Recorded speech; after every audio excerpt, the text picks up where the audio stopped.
الاكتئاب الرهيب اللي بيحصل بسبب بعض الابتلاءات والاعتراض كمان على كل أحكام وأقدار ربنا، ده كله لعدم فهم طبيعة الدنيا ما بتمثلش إلا مرحلة مؤقتة قبل الحياة الحقيقية ووسيلة نقلك لمكان إقامتك الحقيقي. ربنا سبحانه وتعالى بيقول الآخرة خير وأبقى، يعني العيشة كلها عيشة الآخرة هنا يعتبر ولا حاجة.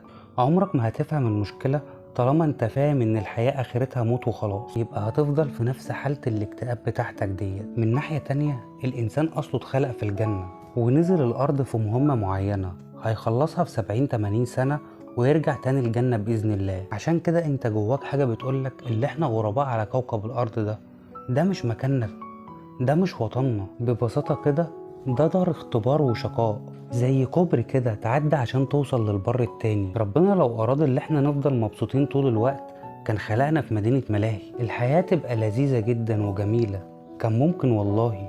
بس الحكمة بقى إن الملاهي هتلاقيها هناك لما تنجح في الاختبار ده وتعدي بإذن الله. لو اتعاملت مع الدنيا بالمنطق ده مش هتستغرب ليه ربنا ضيقها علينا ببعض الحاجات، ليه بيكتب علينا شوية مصايب. ولو اتعاملت بقى مع الدنيا بمنطق غير ده عمرك ما هتستريح ولا هتوصل لحاجة من اللي انت عايزها.